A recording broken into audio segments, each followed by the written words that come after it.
Lição número 7, glória a Deus. A necessidade do novo nascimento. A lição bíblica em classe está no Evangelho de João, capítulo 3, de onde também foi extraído o texto áureo que diz: não te maravilhes de ter te dito, necessário vos é nascer de novo. Vamos todos falar? 1, 2, 3. Não te maravilhes de ter dito, necessário vos é nascer de novo. João capítulo 3, versículo 7. A nossa verdade prática diz: cremos na necessidade absoluta do novo nascimento pela graça de Deus, mediante a fé em Cristo. Há uma sugestão de leitura bíblica diária. Na segunda-feira, teve como tema o novo nascimento é nascer do Espírito. Na terça-feira, a fé salvífica faz do pecador uma nova criatura em Cristo Jesus. Na quarta-feira, o perdão dos pecados está disponível a todos. Na quinta-feira, o novo nascimento significa regeneração. Na sexta-feira, fomos reconciliados com Deus pela morte de Jesus. E no sábado, fomos adotados como filhos de Deus pela fé em Jesus. São leituras bastante sugestivas que nós podemos agora, na próxima semana, praticar com relação à lição do próximo domingo. Amém, irmãos? Vamos experimentar fazer essas leituras diárias, logo pela manhã, e vamos ver como vai rolar a próxima semana.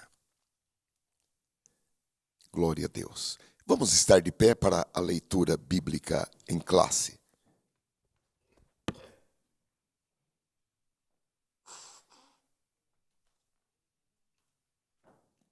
Vamos fazer essa leitura conjunta. João capítulo 3, a partir do versículo 1. São 12 versículos. Vamos treinar a nossa leitura. Inclusive com as vírgulas. 1, 2, 3.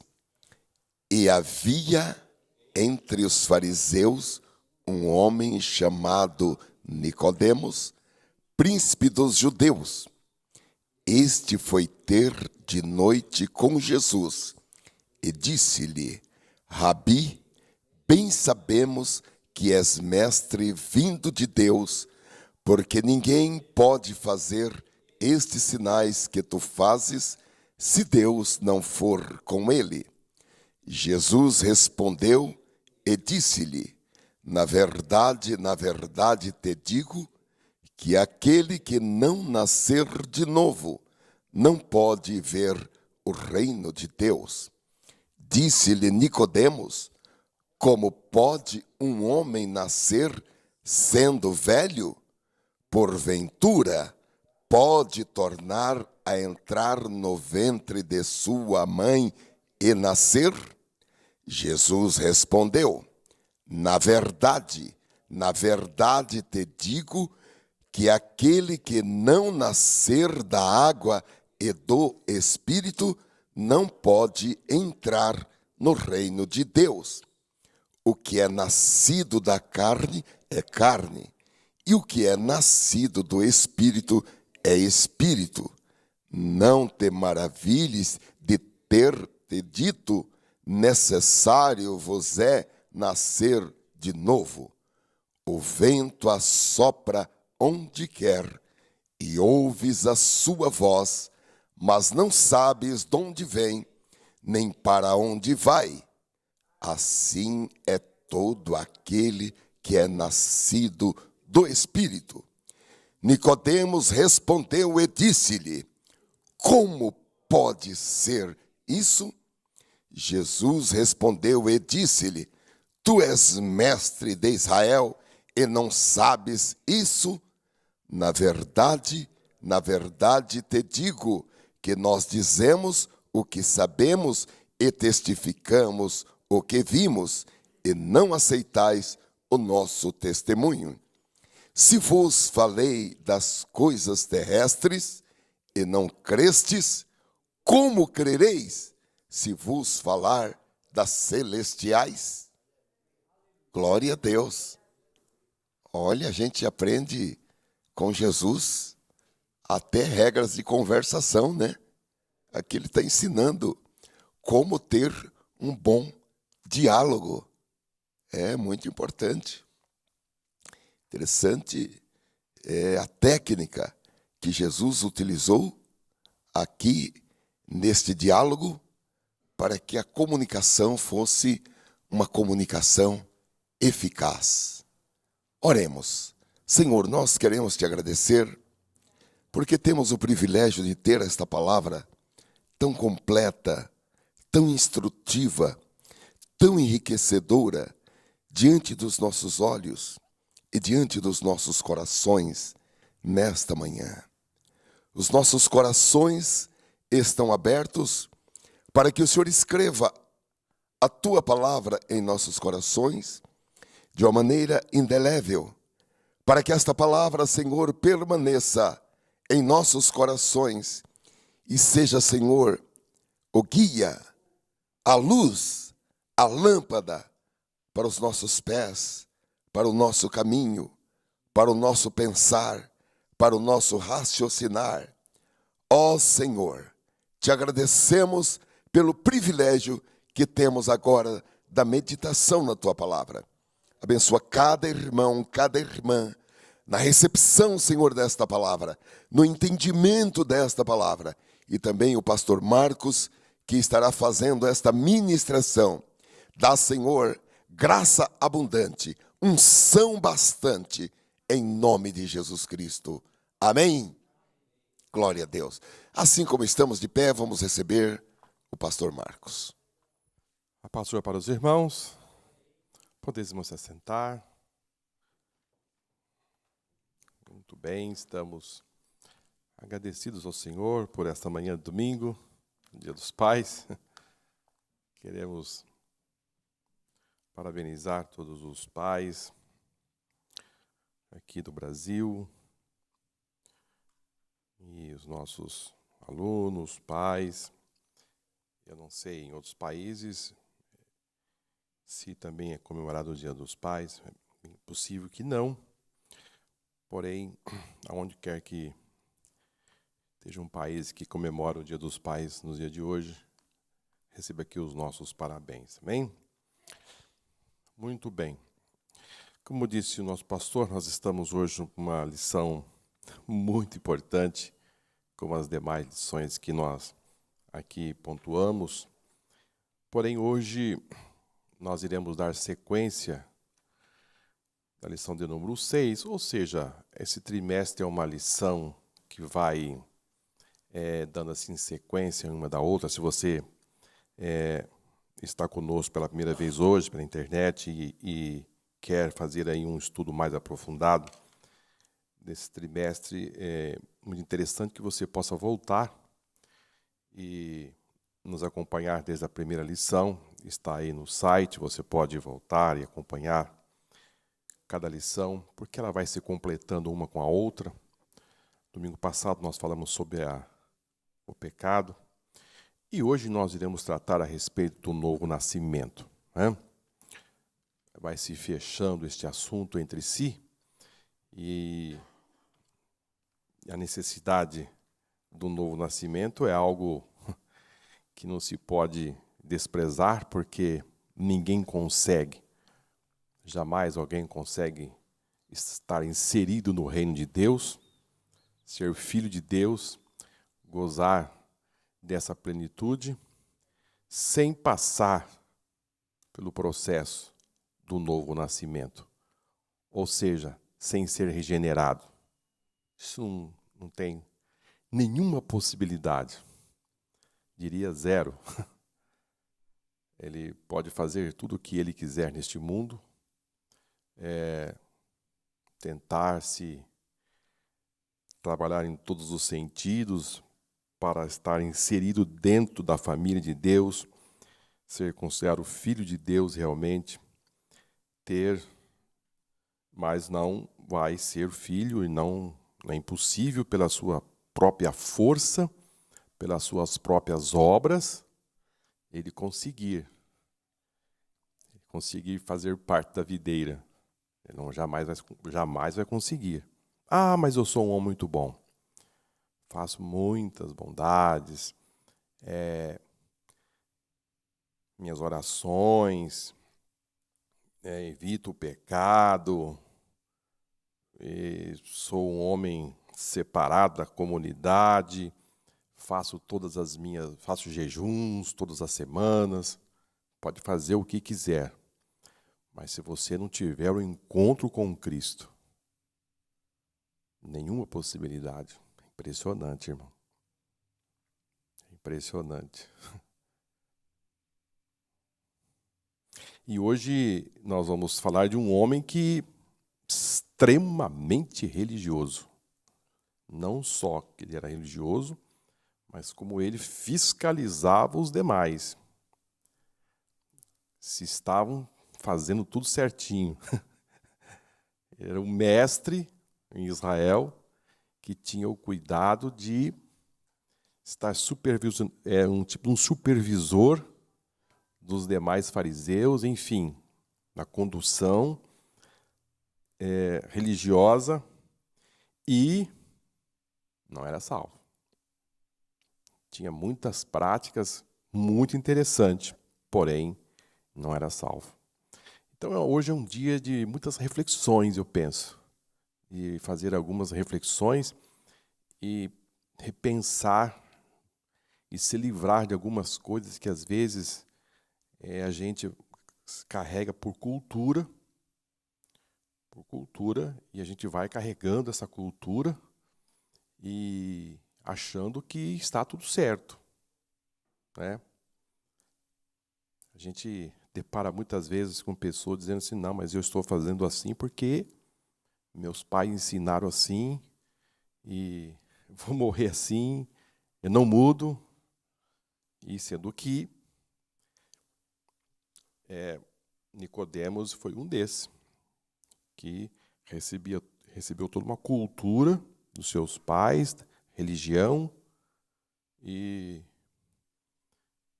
não era salvo. Muito bem.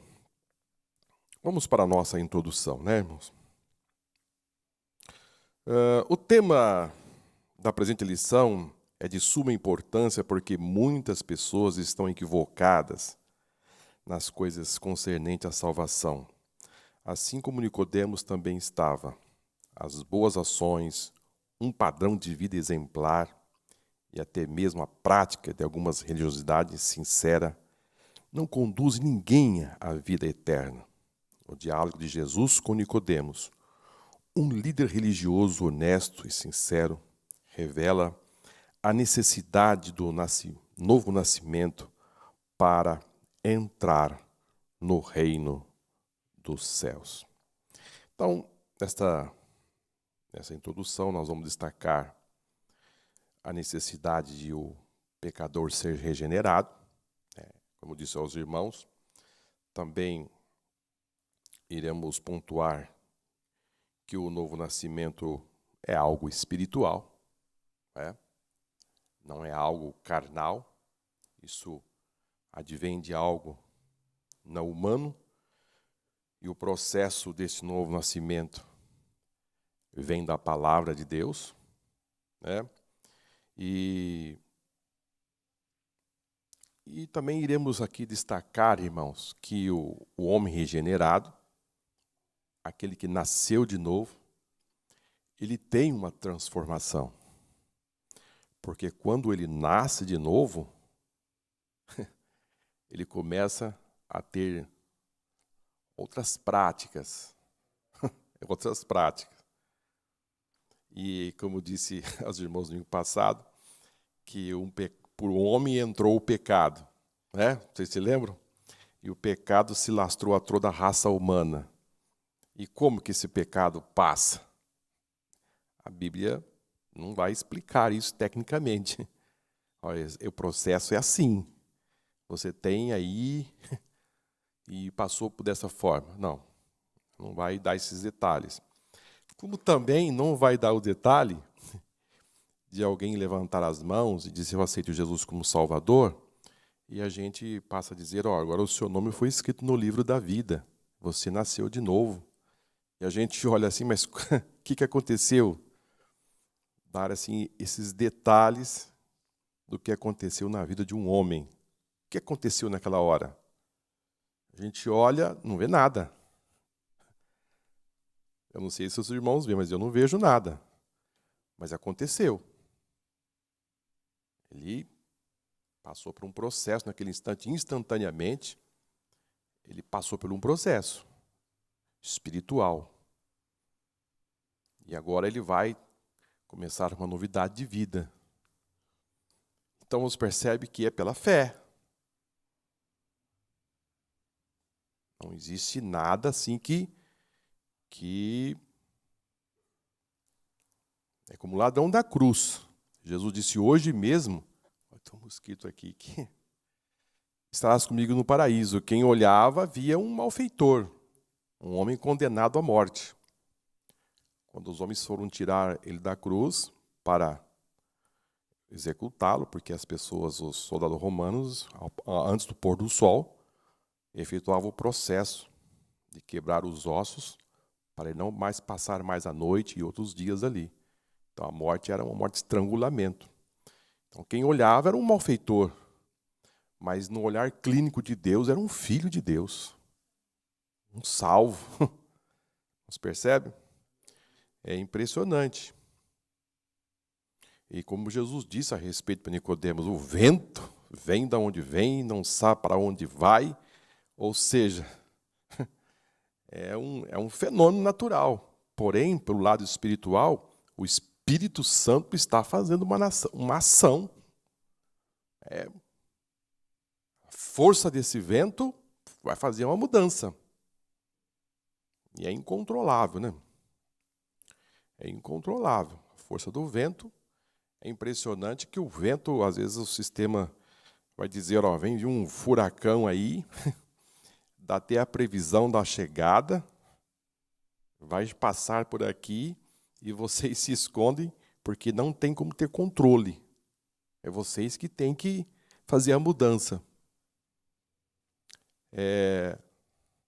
Assim, irmãos, é a ação do Espírito Santo. É ter uma ação que a gente não entende. Às vezes o pecador está arrebentado, condenado, o vento vem, o vento de Deus vem e levanta aquela pessoa para a salvação. Vem com uma força tão grande que tira alguém do charco de lodo. Impressionante como isso pode acontecer. Aqueles que a gente entende que é bonzinho e aqueles que a gente entende que está totalmente reprovado. A força do Espírito Santo vem, sabe de onde vem e não sabe para onde vai. Mas quando ele passa fazendo os seus efeitos. Amém? Quantos querem essa força do Espírito Santo? Amém? Ele vai, e assim são. Isso Jesus estava falando que a obra era espiritual, não era é algo sobrenatural. Amém? Muito bem, vamos caminhar, né? Um líder religioso bem intencionado. Quem era Nicodemos? Muito pouco se sabe a respeito dele. Seu nome grego significa vencedor do povo. Era fariseu, um príncipe do povo, membro do Sinédrio.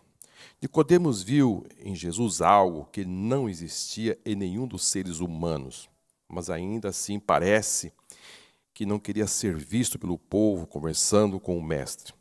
Talvez isso justifique o fato de ter ido à noite encontrar com o Senhor. Nicodemos nunca mais foi o mesmo. depois desse encontro com Jesus. Esse diálogo impressiona as pessoas ainda hoje, pois nele está o que consideramos ser o texto áureo da Bíblia, João 3,16. Quem era Nicodemos? A Bíblia, irmãos, não vai nos dar assim, no capítulo 3 do livro de João, vai nos dar assim esse encontro que Nicodemos teve com Jesus. E vai nos dar informação aqui que ele era um fariseu, ou seja, um doutor da lei, e depois Jesus vai dar a informação que ele era um mestre. Tu és mestre em Israel. Ou seja, era um homem que ensinava, um professor, um teólogo, que ministrava e que tinha muito interesse pelas coisas de Deus. Para chegar aonde ele chegou como mestre em Israel, é uma caminhada longa.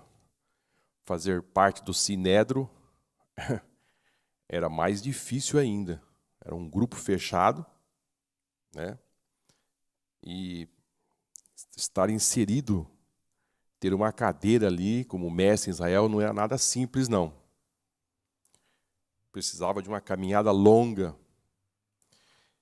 Depois a Bíblia vai nos dar informação, no capítulo 7 de João, nesse mesmo livro, no versículo 50, ele vai nos dar a informação que ele, em meio à multidão e que estava reprovando Jesus, ele, também ali no concílio, ele se levantou e disse que a lei não permitia condenar um homem sem antes ouvi-lo e também ter conhecimento.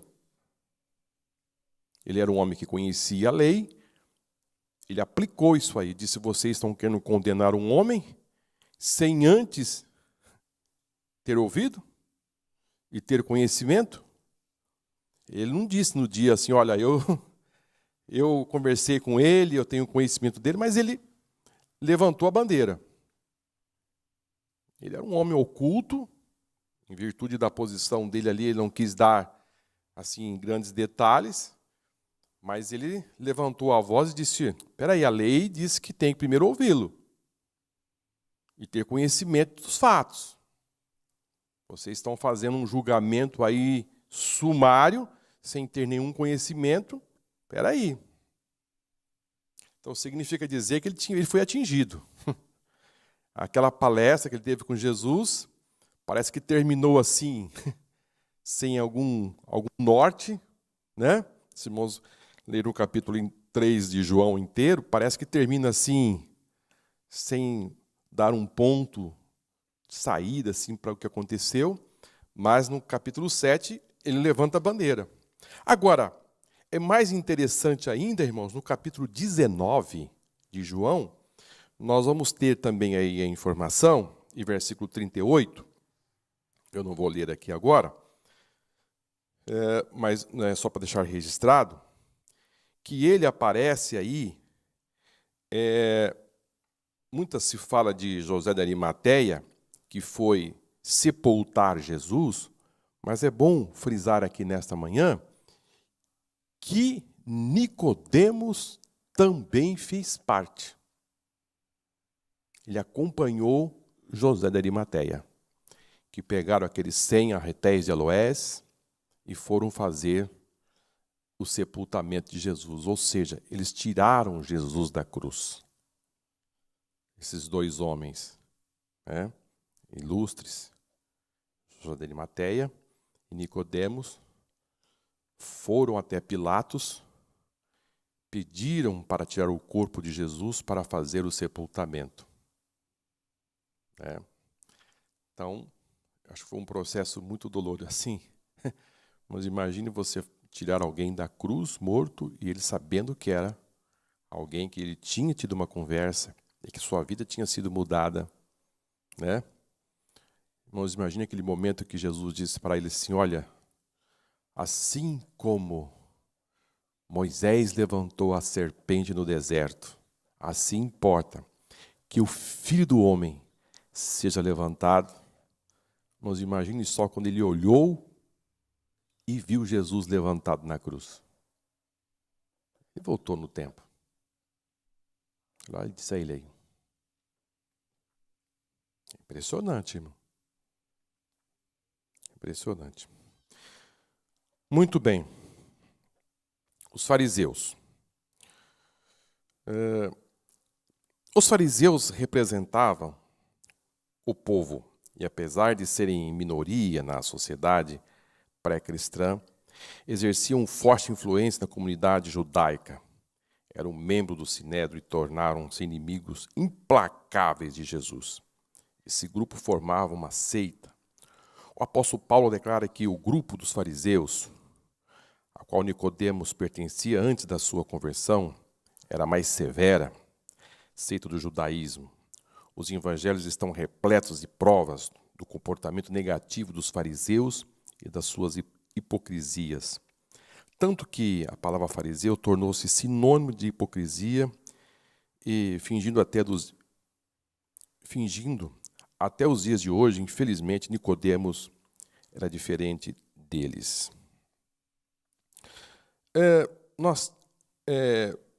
Nos dias de Jesus, irmãos, tinha sim esses grupos, né? Nós só vamos encontrar pelo menos aí 5 grupos de partidos, movimentos religiosos que estavam ali se interagindo no meio do judaísmo, né? Nós tínhamos ali, tinha-se ali esse grupo. Eu vou destacar para os irmãos alguns deles, porque às vezes a gente se fala muito dos saduceus e dos fariseus, mas nós tínhamos ali os fariseus, nós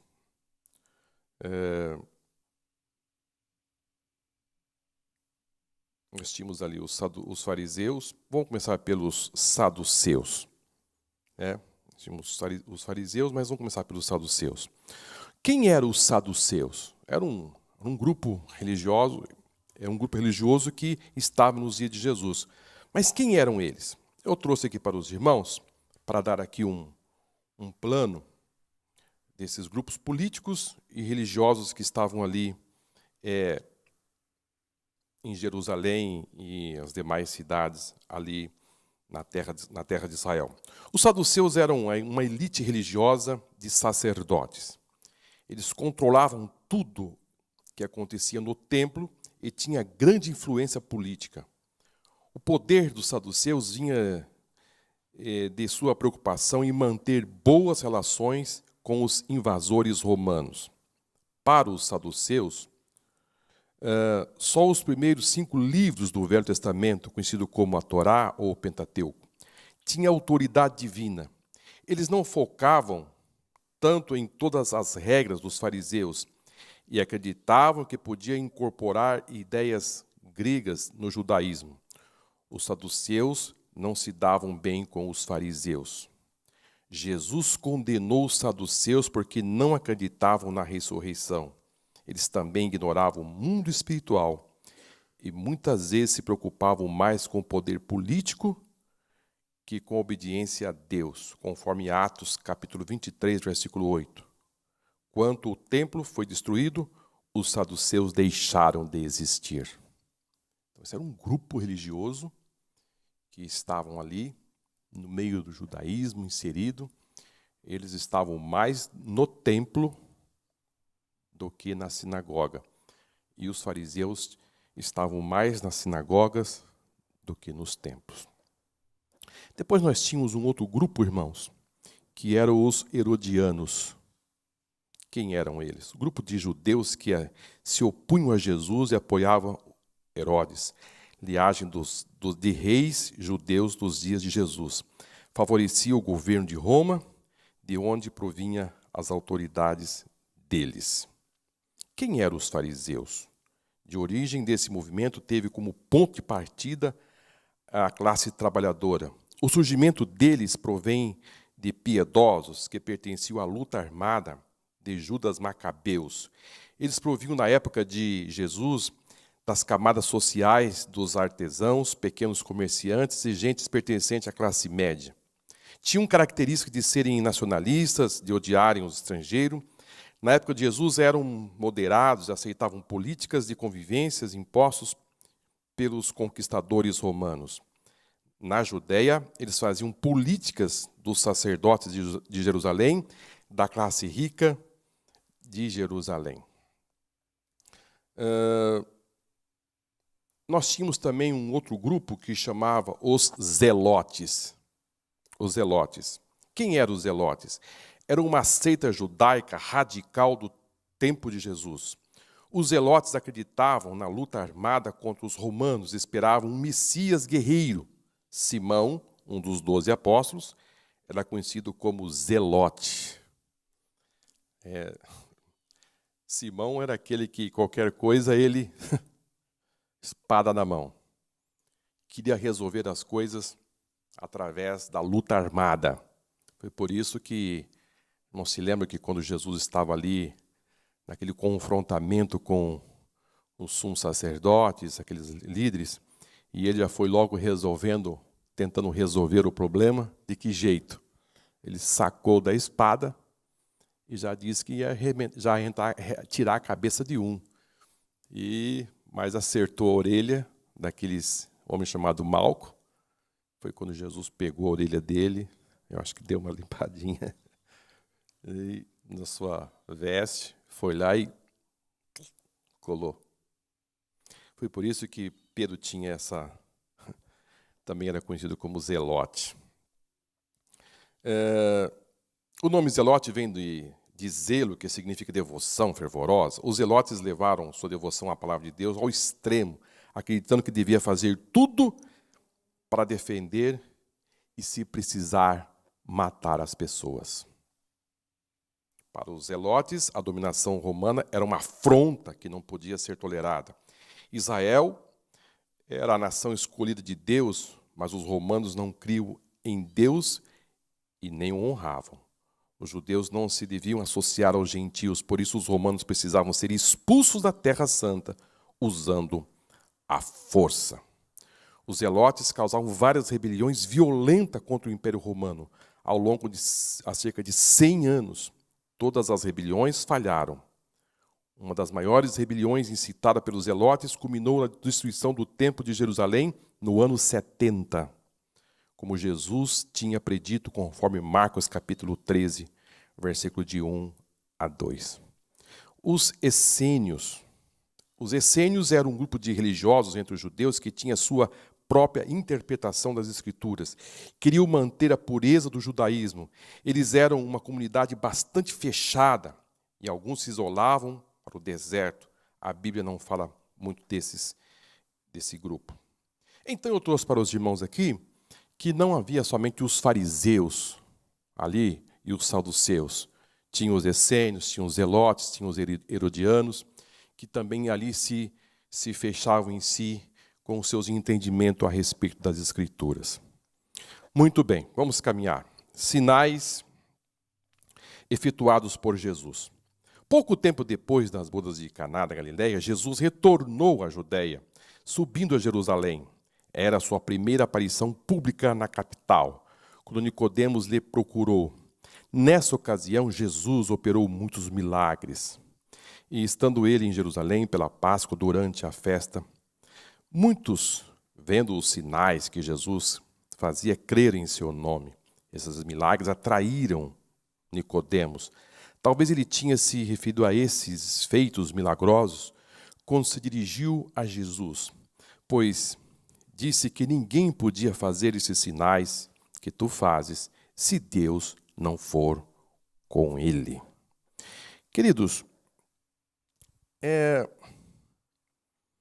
os sinais que Jesus realizava na época, como aqui o nosso comentarista aqui menciona, começou a trazer para essa elite religiosa, por esse clero que ali ostentava a sinagoga e o templo, eles começaram a receber informações de que tinha um galileu realizando milagres, sinais.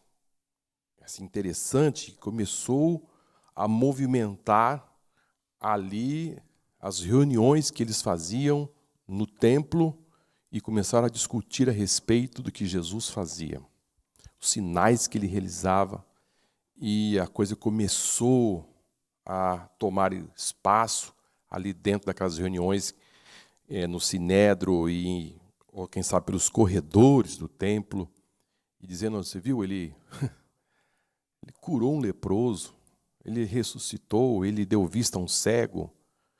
E eles começaram a procurar se tinha alguma coisa que podia ter levantado algum profeta na Galileia, e não encontraram. Que ninguém ali das escolas e que fosse registrado alguém que tivesse se levantado através dos estudos e foi considerado como profeta.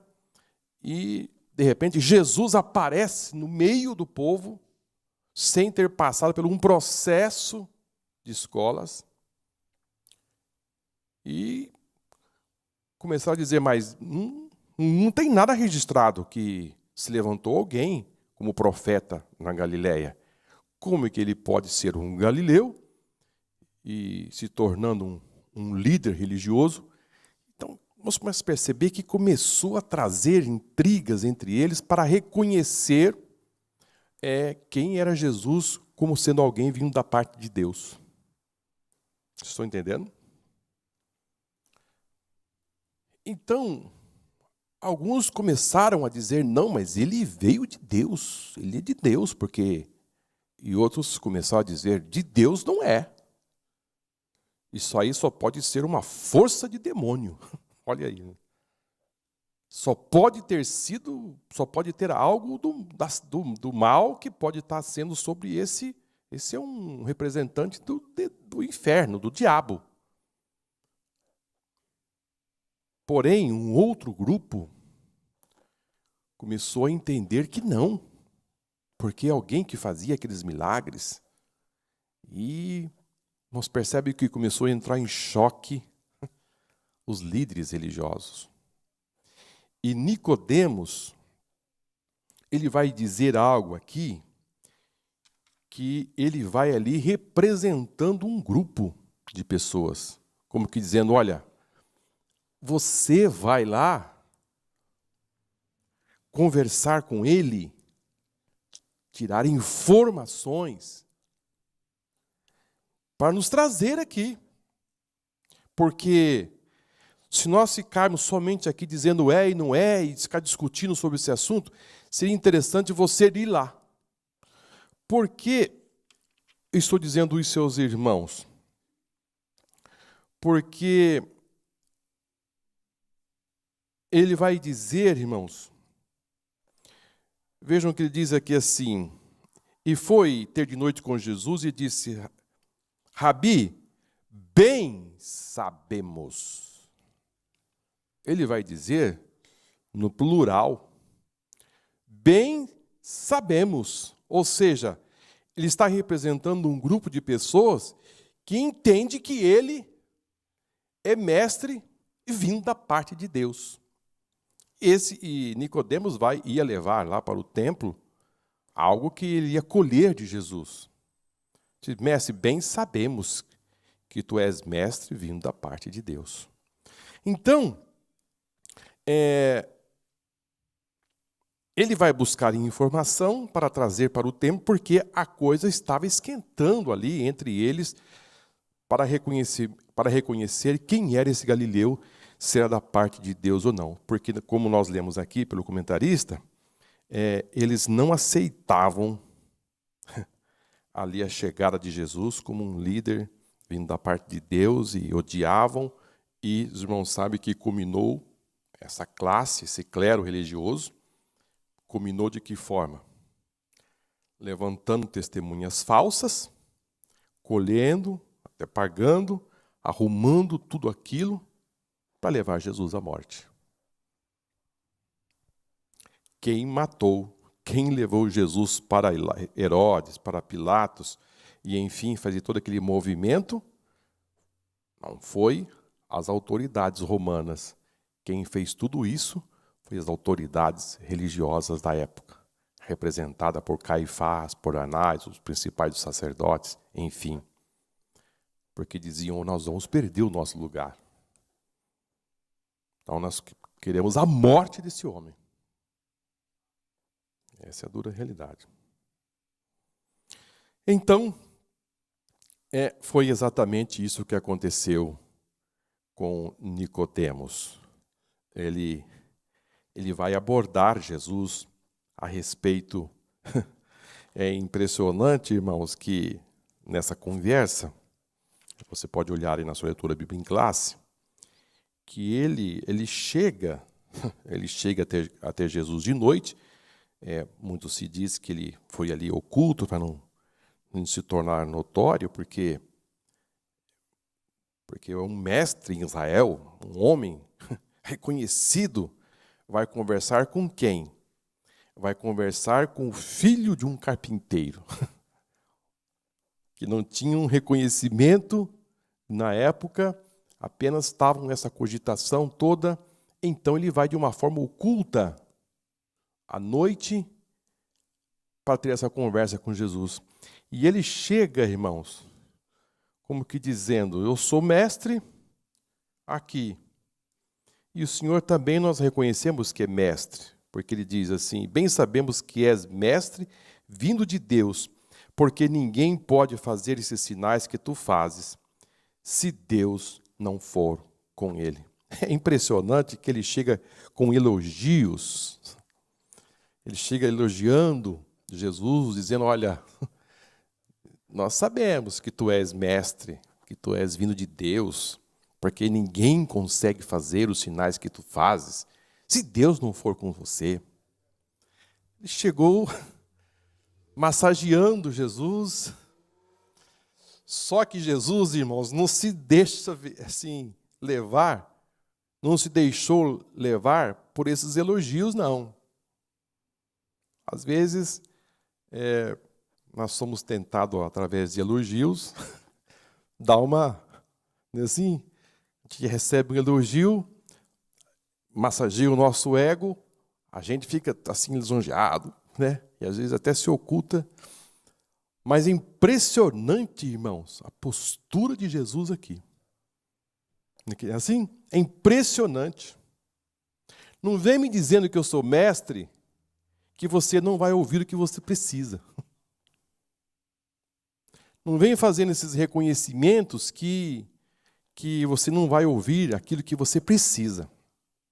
A sua vida como religioso, como frequentador de igreja, jejuando 2 vezes por semana, dando o seu dízimo, fazendo suas ofertas, fazendo tudo aquilo que você faz, e às vezes publicamente fazendo tantas coisas, e na verdade você precisa de algo ainda tão importante que você não tem na sua vida. Que os fariseus, irmãos, eram uma classe caiada, essa é a realidade.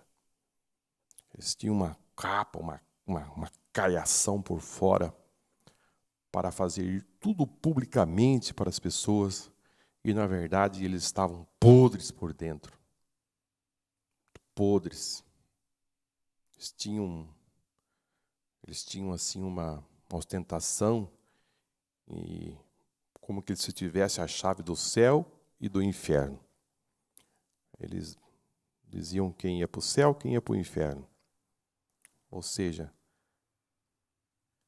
eles tinham domínio, eles tinham os seus preceitos, e quem não cumpria estava condenado, e faziam ali o testamento, fazia a leitura, e a pessoa estava condenada. Enfim, era coisa tremenda. Então, Jesus vai dizer para ele, na verdade te digo, que aquele que não nascer de novo não pode ver o reino de Deus. Ou seja, o machado caiu bem no pé da árvore. Não teve assim, não. É impressionante que para o ladrão da cruz, Jesus não falou isso para ele. Importa nascer de novo. Mas Nicodemos, ele falou. Jesus não disse lá na cruz para o ladrão, importa você nascer de novo.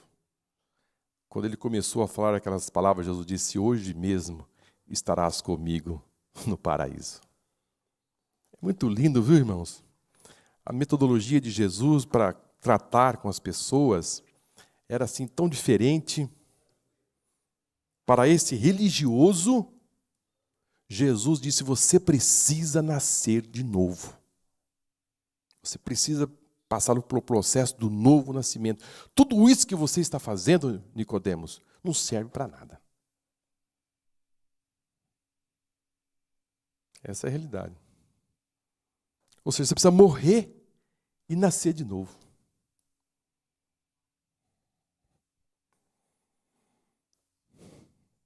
Vamos caminhar, né?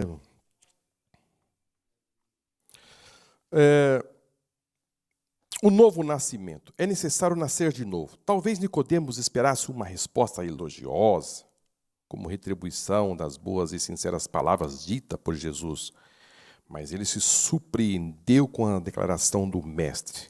Aquele que não nascer de novo não pode ver o reino de Deus.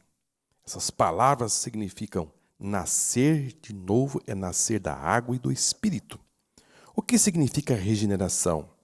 O início de uma nova vida, quando o pecador se torna nova criatura, criada em Cristo Jesus. Trata-se de uma experiência profunda com Jesus e não de mera mudança de religião. Queridos, será que é algo diferente assim que nós estamos assim vendo hoje nos nossos dias ou através dos séculos, as pessoas achando que uma carteirinha, por ele ser um religioso, assim como Nicodemos procedia, ele representa uma classe de pessoas no mundo que através do século vem representando, porque por ele achar que o seu procedimento dele assim fazer, as suas atitudes, isso é que vai lhe dar direito para entrar no céu. Ou seja, as suas obras, as suas práticas, é que está fundamentado a sua salvação. Nicodemos achava que para ele estava na porta do céu e dizendo quem entra e quem sai. E, na verdade, ele precisava fazer tudo. Na verdade, ele não tinha feito nada. Jesus disse, olha, importa você nascer de novo. E se você não fizer isso, você não pode ver o reino dos céus. Você está muito longe, nem pode nem ver. E depois Jesus vai dizer, você não pode entrar. Ou seja, você precisa passar por um processo. Queridos, o novo nascimento não advém não vem da nossa parte. Não é nós que vamos fazer com que isso aconteça. A obra humana, o processo humano, as nossas obras, não tem nenhuma possibilidade de reverter o estado de um homem pecador para um homem regenerado. Não existe algo que você possa fazer que você vai ser regenerado. Isto precisa ficar muito claro em nossas mentes. Você não tem nenhuma possibilidade de você ser salvo por si só. Há muitas pessoas que começam a exercer certas atividades na terra, com as suas religiosidades. Quem sabe você que nos acompanha pela internet e tem tido a fundamentar a sua salvação nessas práticas, entendendo que isto vai lhe dar os direitos de você ser salvo. Não existe nenhuma possibilidade de você ser salvo pelas suas obras. não existe nenhuma possibilidade. O veneno que você herdou, que foi injetado na sua vida, você nasceu como pecador, todos nós nascemos com esse veneno mortal. Impressionante da forma que Jesus tratou com ele, lembrando que Moisés falou e que ele pediu, né, que a serpente abrasadora no deserto começou a matar pessoas por motivo de rebeldia do povo. E eles clamaram a Moisés e disse: Moisés, estamos morrendo. Clama a Deus por nós, nós estamos morrendo. Nós estamos dentro da tenda, de repente uma cobra entra e pica, e nós morremos, estamos morrendo. E Moisés foi falar com Deus, e Deus disse: Moisés, faz o seguinte, você pega um metal, acho que foi bronze, né? E você funde uma serpente, e levanta essa serpente numa haste, e qualquer homem, mulher, criança que for picado por essa serpente abrasadora é curado. Impressionante, irmão. Só no fato de você olhar para a serpente, o israelita vai ser curado.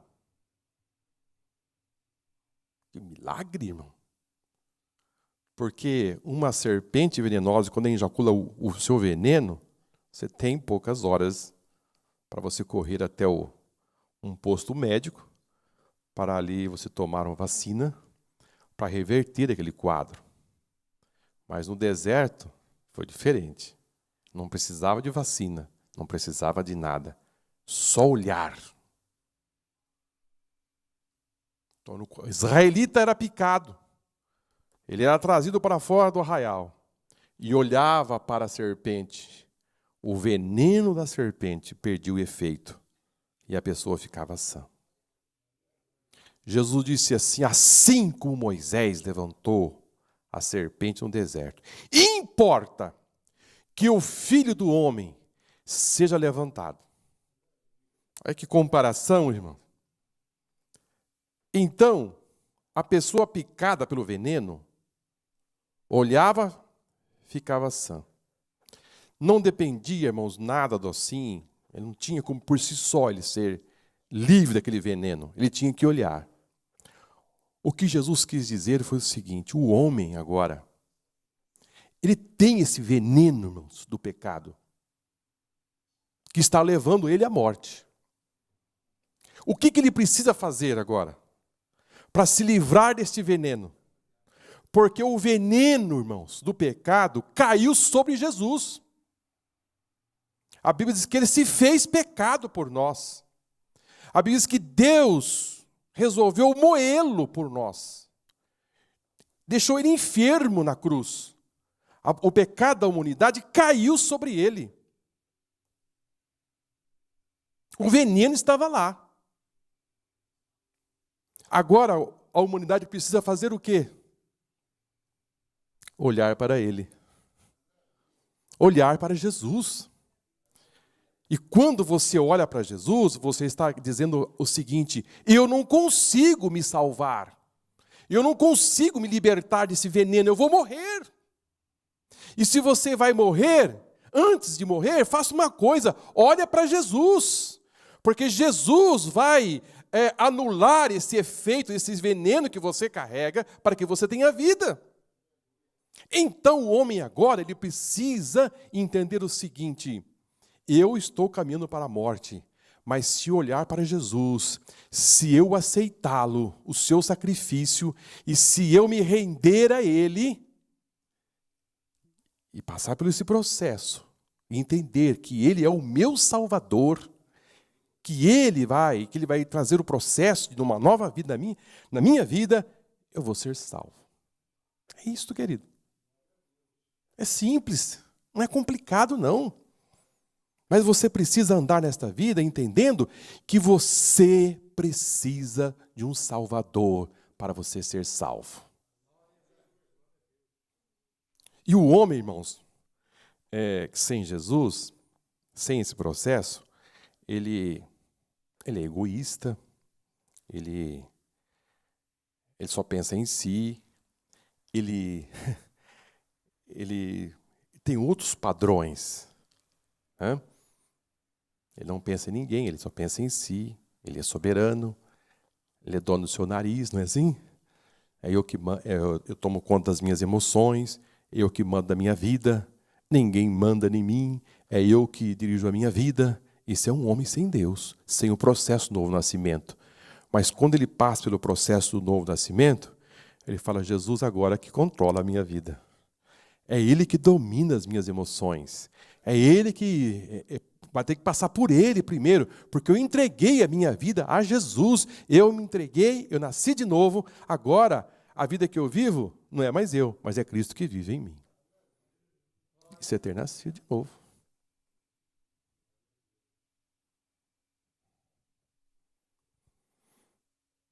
Mas, vamos correr aqui, né? Regeneração, o termo significa literalmente gerar, novamente, só aparece 2 vezes no Novo Testamento. A primeira no sentido de escatológico, ao se referir à restauração de todas as coisas, e outra como sinônimo do novo nascimento, cujo sentido é de salvação em Cristo. Isso significa ser gerado da semente incorruptível. Os reencarnacionistas costumam usar essa passagem para fundamentar a doutrina da reencarnação. Mas essa não é a questão aqui. Jesus deixou claro ao príncipe dos judeus: o que é nascido da carne é carne. O que é nascido do espírito é espírito. Jesus não estava falando em renascimento nem em reencarnação. Essas coisas nunca fizeram parte da tradição judaica. Foi aquilo que eu disse aos irmãos. Nicodemos, ele não estava entendendo nada a respeito do que Jesus estava dizendo. Jesus levava ele para o plano terreno, ele não entendia. Ele ficou totalmente confuso. Disse, mas eu vou ter que entrar no ventre da minha mãe e nascer? Pensamento de Nicodemos, irmão. Muito longe de uma conversa no sentido que Jesus estava propondo. Ele disse, eu vou ter que entrar no ventre da minha mãe e nascer? Conversa essa, Nicodemos? Você é mestre aqui em Israel? Você me fala isso? Não. Eu disse, Nicodemos, se eu estou falando das coisas terrenas e você não está conseguindo acompanhar, se eu começar a falar das espirituais, aí foi, irmão. Aí parece que Nicodemos virou pó. Nicodemos perdeu o chão. Porque ele quis conversar de mestre para mestre, um diálogo de 2 autoridades religiosas. De repente, Jesus levou ele num plano, irmãos, que ele ficou sem saída. E quem sabe quando ele chegou lá no Sinédrio e começou a dizer, ele falou, vocês não sabem quem que é aquele Galileu. Vocês não têm ideia. Não deu conversa. Não consegui... A minha situação, eu precisava de fazer tudo.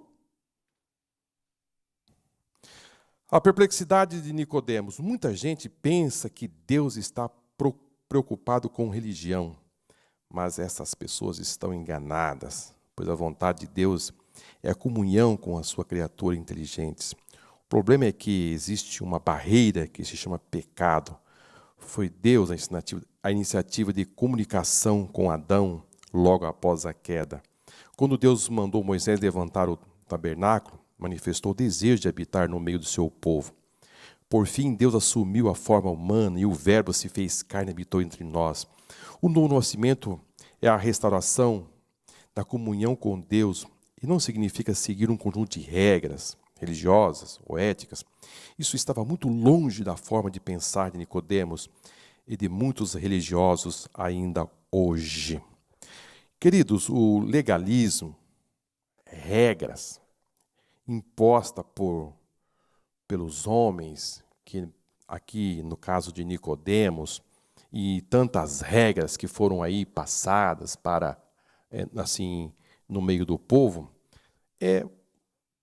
no caso aqui Nicodemos, tudo aquilo que ele vivia, todas aquelas regras, tudo que ele fazia, isso tudo não virou em nada, irmãos. Nós precisamos assim, fazer uma análise mais aprofunda a respeito da nossa vida, no sentido de como nós estamos tocando a sensibilidade de Deus. O nosso amadurecimento cristão, no sentido de que o que nós estamos fazendo, estamos realmente caminhando no sentido que Jesus, a proposta que Ele veio fazer na nossa vida cristã, do novo nascimento, será que nós estamos enxergando realmente o que Jesus veio fazer, o processo da nossa vida, como nascer de novo, se fomos regenerados, se fomos justificados, se estamos nesse estado de glorificação? Isto aconteceu na nossa vida realmente? Você realmente deixou que a mensagem de Cristo entrasse na sua mente e descesse para o seu coração? Você realmente olhou para a cruz e disse: esse processo é o processo que eu precisava para ser salvo, para me ser livre do veneno do pecado e realmente eu nascer de novo? Jesus disse para uma classe de religiosos, dizendo: vocês me honram de lábios, mas os vossos corações estão longe de mim. Isso é muito sério, irmão. Há muitas pessoas que querem as mãos de Jesus. O que quer dizer isto, quer as suas mãos? Há muitas pessoas que dizem: Jesus, me dá as suas mãos, porque das suas mãos vão chegar muitas coisas para mim. Mas não quero nem olhar para a sua face. Eu não quero olhar no seu rosto. Eu não quero olhar nos seus olhos. Eu só quero as suas mãos. Eu só quero os bens. Mas eu não quero te seguir. Eu só quero os seus favores. Eu só quero trocar de casa. Eu só quero um carro novo. Eu só quero uma casa na praia. Eu quero ir numa igreja que possa fazer com que os meus bens possam se multiplicar. Mas eu não quero saber a respeito de processo de novo nascimento. Me livrar de algumas coisas que eu gosto, isso eu não quero. Então eu vou procurar uma comunidade que preencha os meus requisitos. Eu não quero mudança de vida. Eu não quero nascer de novo. Eu quero essa minha vida. Queridos, há muitas pessoas que estão enganadas. A Bíblia vai nos falar, aqui o nosso próximo ponto, que vamos caminhar aqui, porque nós estamos aqui já terminando. O estado humano. A Bíblia nos ensina a experiência humana, confirma que todos os seres humanos estão mortos em ofensas e pecado. O ensino paulino sobre a universidade do pecado veio diretamente do Senhor Jesus.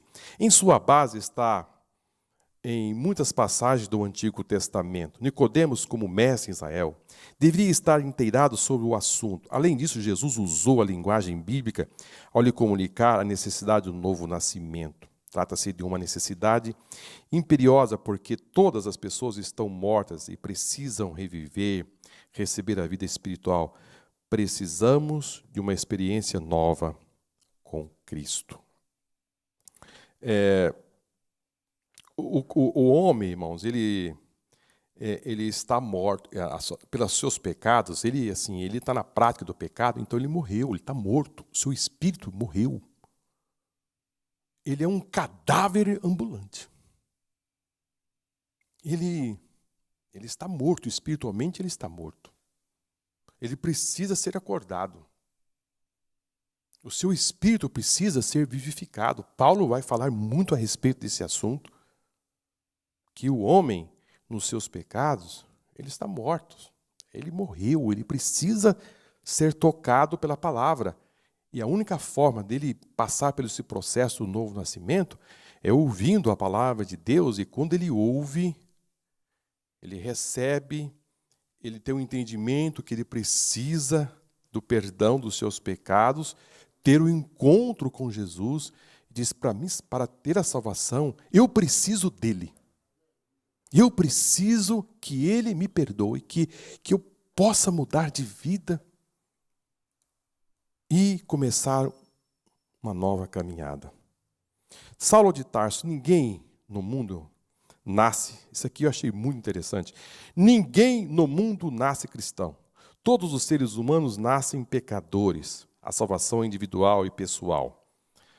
Por isso, até mesmo aquele que nasceu no lar cristão, apesar do privilégio de ter nascido, criado num ambiente cristão e ter recebido uma valiosa herança espiritual dos pais, precisa receber a Jesus como Salvador pessoal para se tornar filho de Deus. Ninguém é salvo simplesmente por pertencer a uma religião.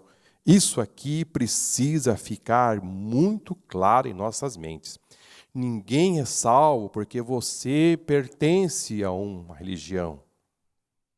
Eu citei para os irmãos aqui, no mínimo 5. Os mais radicais, os mais duros, implacáveis, religiosos da época. Ou seguir uma tradição dos seus antepassados. Saulo de Tarso é um bom exemplo. Pois ele mesmo declara ser extremamente religioso, e não um religioso qualquer, mas um praticante inverterado do judaísmo. Ele chegou a dizer, pelo menos uma vez, ele disse, olha, eu sou da linhagem de Israel, eu sou hebreu de hebreu, da tribo de Benjamim. Vocês querem mais? Eu sou puro. Das 2 tribos que ficaram do sul, que não foram dispersas do norte, eu faço parte de uma, eu sou de Benjamim.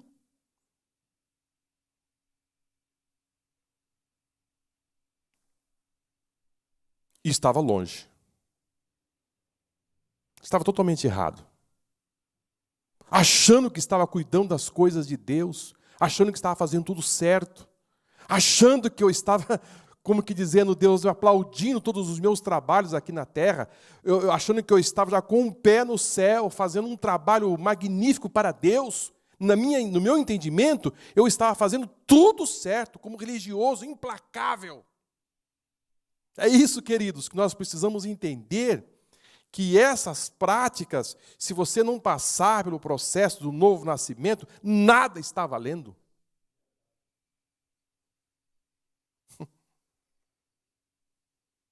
Nada está valendo.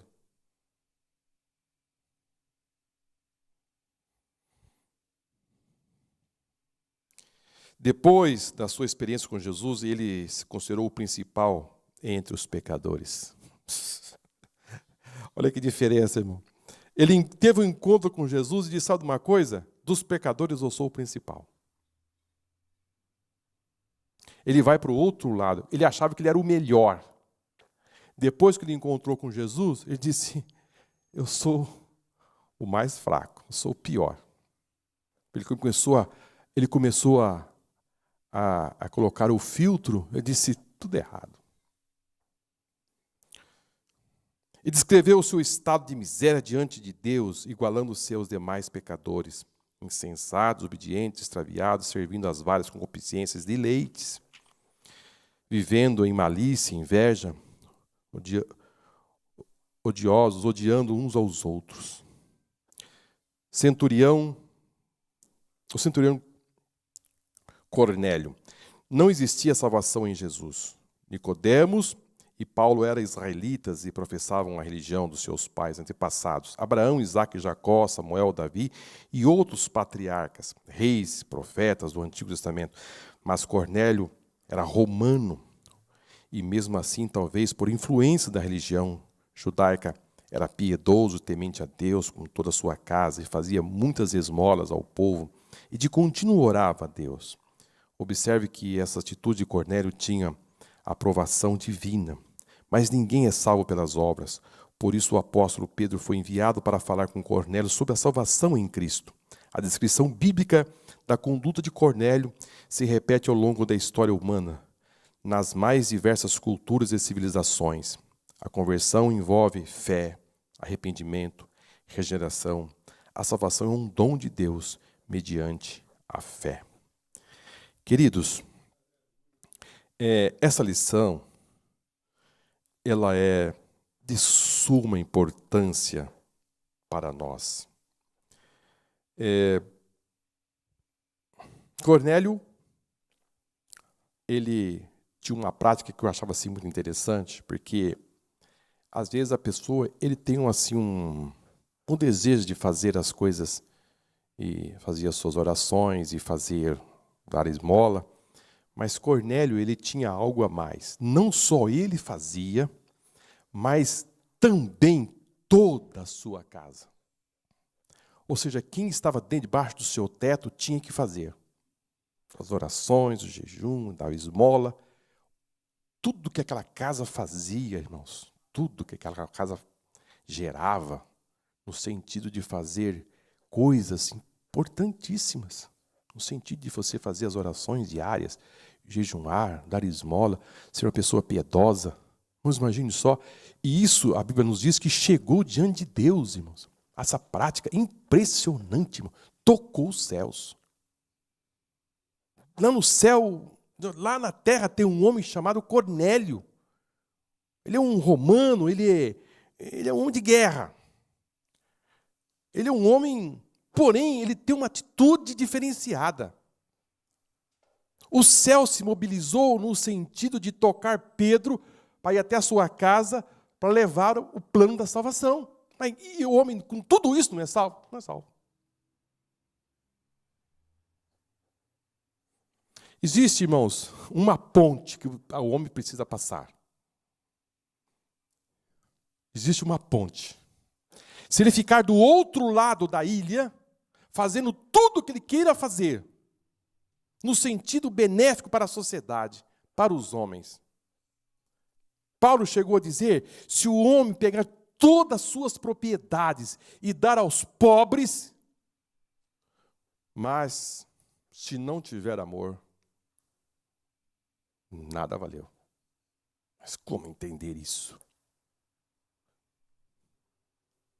Se ele pegar todos os seus bens, irmãos, e dar aos pobres, e todas aquelas pessoas morrerem e forem para o inferno, o que valeu? Não mudou em nada. Se ele não tiver o amor de levar para essas pessoas o plano da salvação, se essas pessoas não forem tocadas, não forem salvas, o que valeu? Se Jesus veio do céu para a terra para morrer, para salvar as pessoas, e se a sua atitude não é para salvar as pessoas, não está valendo de nada. Vocês conseguem entender? Se o plano de Deus é salvação, queridos, vamos caminhar junto. Se eu der o meu corpo para ser queimado no lugar de alguém, e se não tiver amor, nada vale. Espera aí, não é um gesto de amor? De você morrer no lugar de alguém? Aí vem Paulo dizer, se não tiver amor, nada vale. Mas e essa atitude não é de amor? Morrer no lugar de alguém? Mas você morre no lugar de alguém. Essa pessoa fica vivendo e vai para o inferno, o que valeu? Não valeu nada. Você que morreu. Você que morreu. Mas ela não teve efeito nenhum. No mundo espiritual, isso não teve nenhum acréscimo.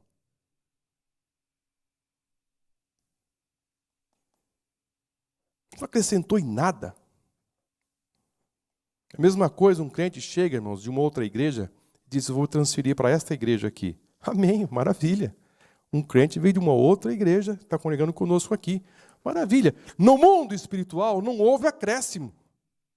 Apenas houve uma troca de lugar que ele vai se assentar. É por isso que as nossas festas que nós fazemos, né? As nossas festas que nós fazemos aqui nas igrejas, eu sempre, assim, a gente pensa, todo aquele trabalho, houve salvação de almas? Não houve nenhuma salvação de alma. Então, precisa ser repensado. Porque todo esse esforço, né?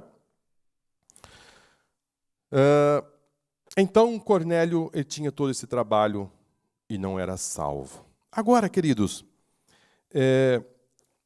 Como aplicação de tudo isso, só queria fazer essa aplicação, o crente, quando salvo, o que acontece com ele? Paulo vai dizer, na sua segunda carta aos Coríntios, no capítulo 5, versículo 17, vai dizer assim, o crente agora, depois que ele tem um encontro com Cristo, vai dizer assim, se alguém está em Cristo, nova criatura é. As coisas velhas já passaram, e eis que tudo se fez novo. Amém? Se você passou pelo processo do novo nascimento, as coisas velhas se passaram, e eis que tudo se fez novo. Tudo se fez novo na sua vida? Você está vivendo em novidade de vida? Você sente que aconteceu algo na sua vida que mudou? Então Paulo vai dizer, se alguém que se diz que está em Cristo, nova criatura é. As coisas velhas passaram, e eis que tudo se fez novo. João vai escrever na sua primeira carta, no capítulo 2, versículo 29, se sabeis que ele é justo, sabeis que todo aquele que pratica justiça é nascido dele. Amém? Eu sou um homem justo, então você pratica justiça. Se você pratica justiça, você nasceu de novo. Amém? Então você começa a entender que houve uma mudança na sua vida. Houve uma conversão. Você estava caminhando de alguma forma e de repente você se deparou com a cruz, sentiu as suas misérias, as lágrimas às vezes descem no rosto. Você fala, meu Deus, encontrei algo. A minha vida mudou. E agora, eu me lembro que meu pai sempre contava para minha mãe, contava para nós, que quando ele se converteu e que ele veio à frente, debaixo daquela lona, ali na cidade de São José do Rio Preto, e que o pregador começou a dizer, o senhor se sente um homem tão forte, tão violento, tão bravo, que gostava de mostrar as suas forças, e enfim, a valentia, e você não domina um cigarro, ele te domina, você não domina um copo de cerveja, a cerveja te domina, então você não é tão forte assim. Nós somos fortes porque nós olhamos para essas coisas e ela não tem força para nos dominar. Meu pai começou a pensar, disse, essas pessoas estão certas. Eu disse, se você quer receber toda esta força, você quer receber algo diferente da sua vida, vem para frente. E quando ele veio para frente, ele dobrou o joelho, ele começou a chorar. E ele começou a perguntar, mas por que eu estou chorando? E ele queria esconder as lágrimas, porque um homem chorando no meio do público das pessoas, mas como pode ser isso? Por que eu choro? E de repente ele começa a falar em outras línguas.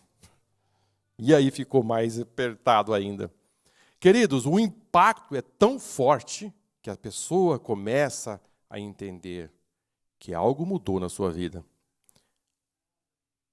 Aí ele chegou em casa e disse para minha mãe assim, Emília, a partir de hoje, eu sou um crente. Mudou. Nas sextas-feiras ele ia para o baile. Já não foi mais. Frequentava aqueles ambientes, já não frequentava mais. Irmãos, o crente que nasce novo, ele não tem prazer em boate.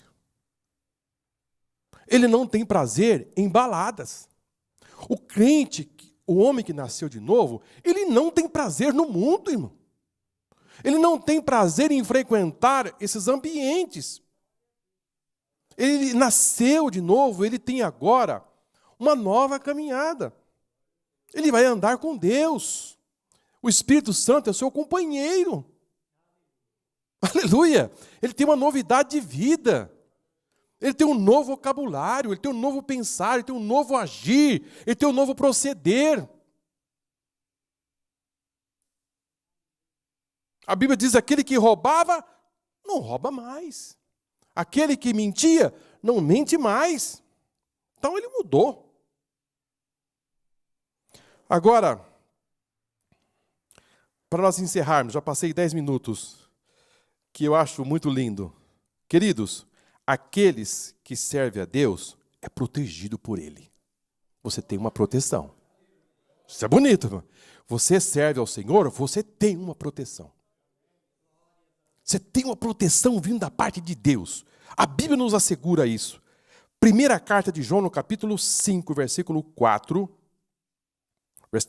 Capítulo 5, versículo 18, vai nos informar o seguinte: sabemos que todo aquele que é nascido de Deus não peca. No sentido de você viver uma vida pecaminosa. Esse é o sentido.